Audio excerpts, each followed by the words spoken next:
Hello friends, दृष्टा classes के YouTube channel पर आप सभी का स्वागत है। इस वीडियो में हम लाभ तथा हानि के प्रश्नों को सॉल्व करना सीखेंगे और इसका टाइप होगा क्रयमूल्य ज्ञात करने पर आधारित प्रश्न। ये पिछले वीडियो का ही अगला भाग है, इसलिए यहाँ क्वेश्चन नंबर 7 से शुरू हो रहा है। तो चलिए शुरू करते हैं। क्वेश्चन दिया है, श्याम ने 900 रुपये में 2 बैग खरीदे। उसने एक को 25% लाभ और दूसरे को 25% की हानि पर बेच दिया। यदि दोनों बैग का विक्रय मूल्य समान है तो दोनों बैगों के क्रय मूल्य क्या है, ये क्वेश्चन पूछ रहा है। यहाँ बोल रहा है कि दोनों बैग का सीपी क्या है, दोनों मिला के 900 रुपये है, यानी कि उसने दोनों बैगों को कितना में खरीदा है, 900 रुपये में। तो मैं मान लेता हूँ, माना कि पहले बैग का क्रय मूल्य x रुपया है। ठीक है, पहले बैग का क्रय मूल्य x है, तो दूसरे बैग का क्रय मूल्य कितना हो जाएगा। दोनों बैग का क्रय मूल्य कितना दिया है, 900 रुपया। तो मैंने पहले बैग का मान लिया कि x रुपया क्रय मूल्य है, तो दूसरे बैग का क्या हो जाएगा, 900 माइनस x रुपया हो जाएगा।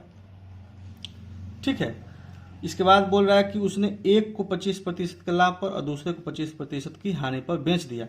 और फिर बोल रहा है कि दोनों बैगों का जो है विक्रय मूल्य वो समान है। ठीक है, तो x, अच्छा हमने परसेंटेज में बताया था कि यहाँ क्या बोल रहा है कि 25% का लाभ बोल रहा है, यानी कि हम क्या करेंगे, 100 प्लस 25 कर देंगे, यानी कि 125% हम इसका निकाल देंगे।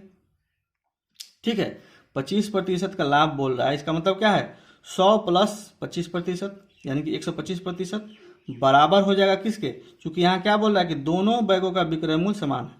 ठीक है, तो दूसरा क्या है, दूसरे बैग का क्रय मूल्य कितना है, 900 माइनस एक्स, और दूसरे पर क्या हो रहा है, 25% क्या हो रहा है, हानि हो रहा है। तो हानि होगा तो क्या करेंगे, 100 में से यानी कि सीपी में से माइनस करते हैं, तो 100 में से 25 माइनस करेंगे क्या होगा, 75% हो जाएगा।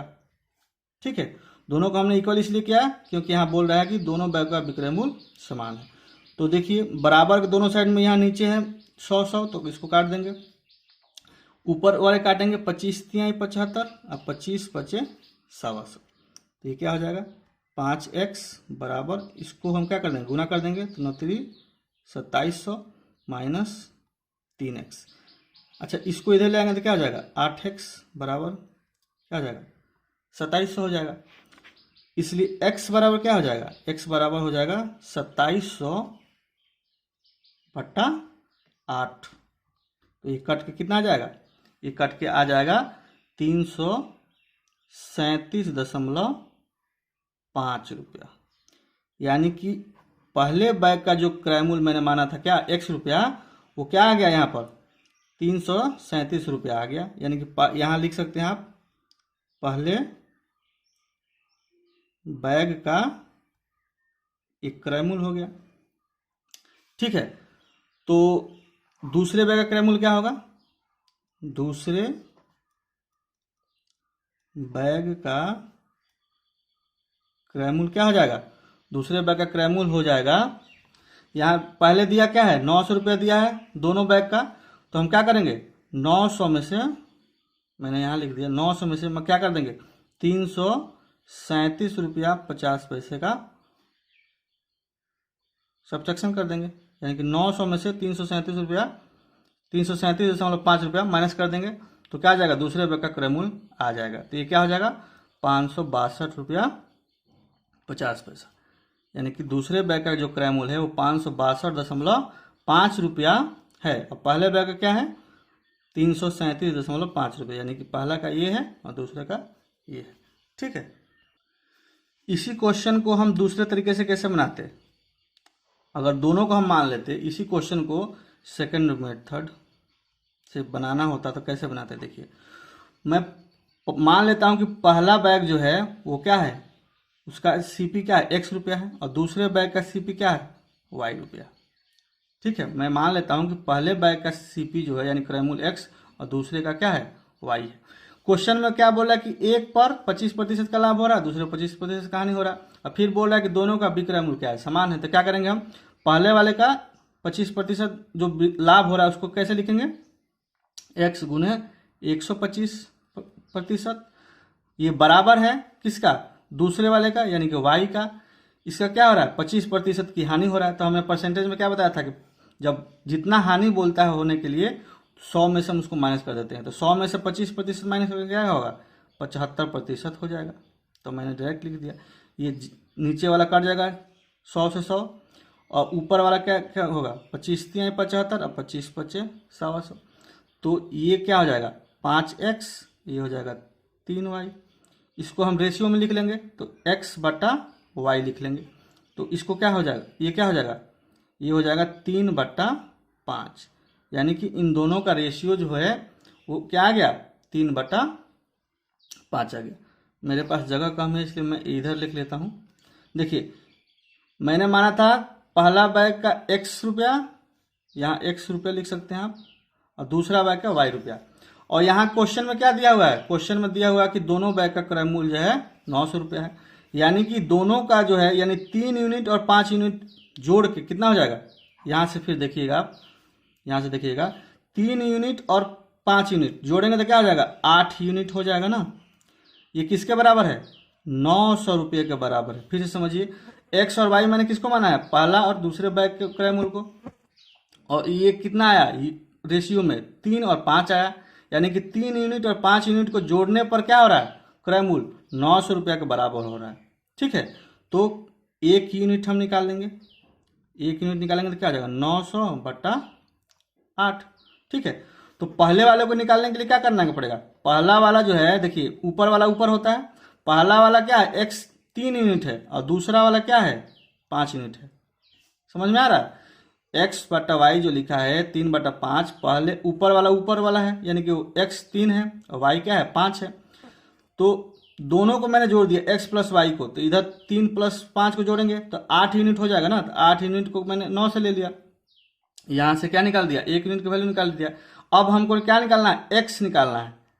ठीक है, तो x जब निकालना है तो x क्या दिया है, 3 यूनिट दिया है, तो हम क्या करेंगे 3 यूनिट निकाल देंगे। 3 यूनिट निकालेंगे तो क्या हो जाएगा 900 बटा 8 गुने 3। ठीक है, तो ये क्या हो जाएगा 2700 बटा 8, यानी क्या हो जाएगा 337.5, यानी कि पहले वाले का क्रय मूल्य आ गया। अब दूसरा वाला क्या है, वाई क्या है 5 यूनिट है, तो हम क्या निकाल देंगे 5 यूनिट। तो 5 यूनिट निकालेंगे तो 1 यूनिट में क्या है 900 बटा 8 और गुने क्या कर देंगे 5 यूनिट निकालेंगे तो 5 हो जाएगा, ये 9 5 45 हो जाएगा, 4500 बटा 8। ये काटेंगे तो क्या हो जाएगा 562.5 रुपये आ जाएगा। यानी कि पहले वाला क्या आ गया आंसर 337.5 और दूसरे वाला का क्रय मूल्य क्या आ गया 562.5। यही हमारा आंसर हो जाएगा। तो आप दोनों तरीके से बना सकते हैं, यहाँ रेशियो निकाल के मैंने बता दिया और यहाँ जो क्वेश्चन है ट्रेडिशनल तरीका वो हो गया। अगला प्रश्न दिया हुआ है कि एक वस्तु पर 13% हानि तथा 15% लाभ के बीच अंतर 63 रुपया है, 63 है, ठीक है, या 63 रुपया लिख लीजिए, 63 रुपया है, वस्तु का लागत मूल्य क्या है। ठीक है, तो मैं मान लेता हूं कि लागत क्या है 100% है। लागत का मतलब क्या है कॉस्ट प्राइस, तो ये क्या है 100% में मान लेता हूं। मैंने मान लिया कि ये जो है लागत मूल्य यानी कॉस्ट प्राइस क्या है 100%, जो कि अपने आप में होता भी है।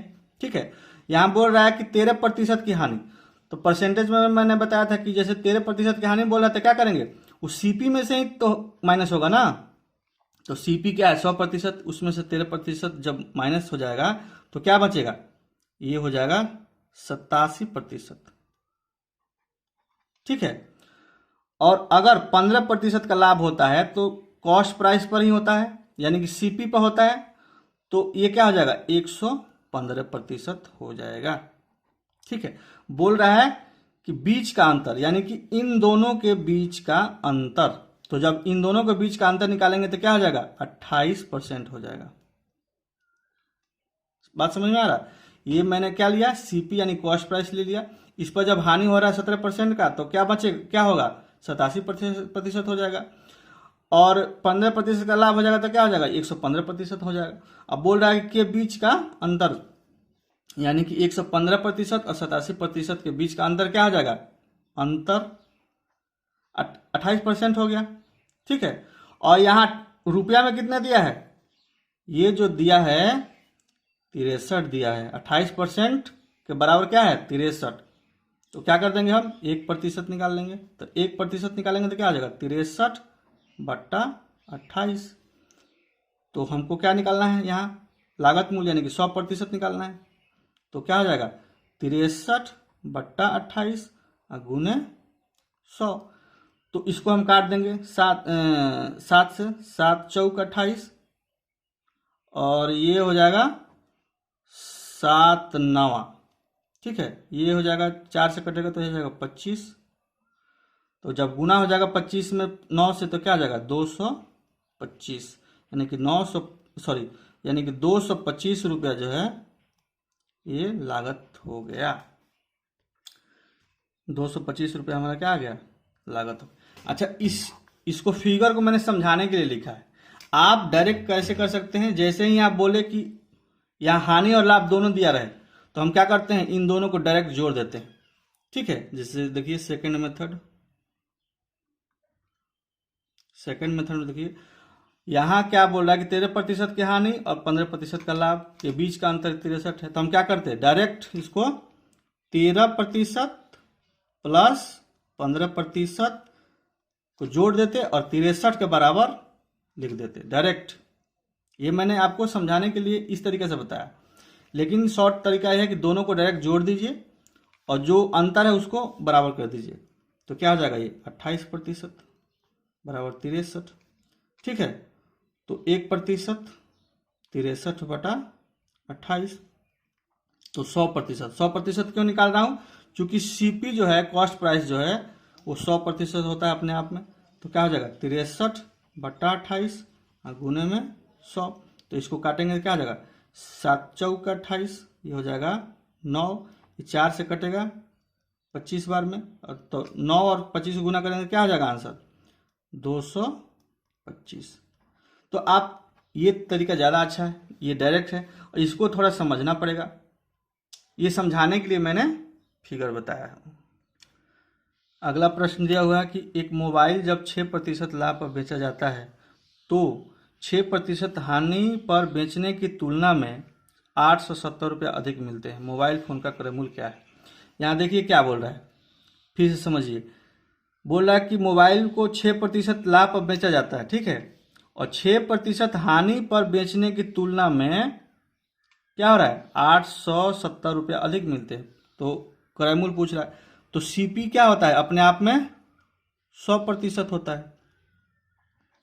ठीक है, तो अगर ये 6% लाभ पर बेचेगा तो क्या बन जाएगा सेलिंग प्राइस 106% हो जाएगा, 106% हो जाएगा ना। और अगर 6% हानि में बेचता है तो क्या हो जाता है, ये हो जाता 94%। ठीक है, तो क्वेश्चन में बोल रहा है कि 6% लाभ पर बेच रहा है, यानी कि 106% ले रहा है वो। ठीक है, और यहां बोल रहा है कि 6% हानि पर बेचने की तुलना में, यानी कि इतना 94% बेचने की तुलना में जो 106% पर बेच रहा है वो क्या हो रहा है अधिक हो रहा है, कितना 870 रुपया। तो 870 रुपये जब अधिक हुआ तो या तो आप इन दोनों का अंतर निकाल लिए, तो अंतर निकाल लेंगे तो अंतर क्या हो जाएगा इन दोनों के बीच 12%। ये जो 12% होगा वो 870 के हम बराबर रख लेंगे। ठीक है, तो 1% कितना हो जाएगा 870/12। तो 100% कितना हो जाएगा 870/12 गुने 100। तो इसको काटेंगे, इसको देखिए ये 4 से कट जाएगा तो क्या हो जाएगा 3, ये 4 से कटेगा तो हो जाएगा 25, ये 3 से कटेगा तो क्या 3 दूनी के 6। ठीक है, और 3 दूनी के 6, 2 27, 29 27 और 0। तो इसको जब गुना कर देंगे हम 290 में 25 से गुना कर देंगे तो ये हो जाएगा 7250। यह हमारा आंसर हो जाएगा। आप इसको डायरेक्ट कैसे करेंगे, जैसे मैंने पिछले क्वेश्चन में बताया था कि यहाँ बोल रहा है लाभ और यहाँ बोल रहा है हानि, और तुलना यहाँ पर दिया हुआ है। अंतर बोले तुलना बोले एक ही बात होता है। ठीक है, तो क्या करेंगे हम दोनों को जोड़ देंगे। ठीक है, तो ये अलग तरीके से सेकंड मेथड इसको हम क्या करते हैं 6% अब प्लस 6% को जोड़ के और 887 रख देते, सॉरी 870 रख देते, तो ये क्या हो जाता है 12%, तो ये हो जाता है 870। और इसको ऐसे ही जैसे ये सॉल्व किए हैं वैसे इसको सॉल्व कर लेते। तो ये आप याद रखिए, यहाँ क्या है कि एक लाभ हो रहा है एक हानि हो रहा है, और दोनों के बीच क्या बोलेगा अंतर बोलेगा या तुलना बोलेगा, अधिक या कम बोलेगा, तो हम क्या करेंगे दोनों को जोड़ देंगे। या फिर आप इस फिगर से समझिए कि एक पर लाभ हो रहा है एक बार हानि हो रहा है, फिर दोनों के बीच या तो अंतर पूछेगा या फिर तुलना करेगा कि कौन अधिक है कौन कम है, तो आप इस तरीके से बना सकते हैं। अगला प्रश्न देखिए, यदि एक वस्तु को 13% हानि और 14% लाभ पर बेचा जाता है तो दोनों मूल्यों के बीच अंतर 162 रुपये प्राप्त होता है, वस्तु का क्रय मूल्य क्या है। तो पीछे वाला जो मैंने 2 क्वेश्चन बताया उसी टाइप का है, तो हम क्या करेंगे डायरेक्ट इन दोनों को जोड़ देंगे। ठीक है, तो क्या करेंगे अब आप लोग सीख गए होंगे 13% प्लस 14%, ये क्या हो गया, यही जो बीच का अंतर है वो 160 रुपये का है। ठीक है, आप लोग ऐसे भी फिगर से समझ सकते हैं कि मान लीजिए कि क्रय मूल्य क्या है अपने आप में 100% है। ठीक है, 13% के जब हानि हो जाएगा तो ये हो जाएगा 87%, और 14% का लाभ हो जाएगा तो ये क्या हो जाएगा 114%। तो इन दोनों के बीच का अंतर बोल रहा है, जब इन दोनों के बीच का अंतर निकालिएगा तो ये हो जाएगा 27%, और ये 27% हुआ तो अंतर यहाँ क्या दिया है 162, तो वही चीज हो जाएगा यहाँ भी। ये समझ इस तरह से आप समझिए, तो ये क्या हो जाएगा 27% बराबर 162, यानी कि 1% बराबर 162/27। चूंकि क्रय मूल्य अपने आप में 100% होता है तो हम क्या निकालेंगे 100% निकाल देंगे, तो क्या हो जाएगा ये हो जाएगा 162/27 गुने 100 हो जाएगा। अच्छा, इसको काटेंगे 9 से काट रहे हैं। ठीक है, 9 27, 9 एकम 9। ठीक है, यहाँ बच जाएगा 7 और 2 72, 9 8 72। ठीक है, तो 8 बार में कट गया। अब फिर ये 3 से कट जाएगा 18 6 बार में, तो गुना होकर क्या आएगा 6 और 100 में गुना होगा हो जाएगा 600 आंसर हो जाएगा। तो आप इस टाइप को अच्छे से समझिए कि जब भी अंतर दिया हो तो आप डायरेक्ट उन दोनों को जोड़ दीजिए, और नहीं समझ में आए तो इस तरह से कंसेप्ट को समझिए, कंसेप्ट को समझ के क्वेश्चन को सॉल्व कीजिए।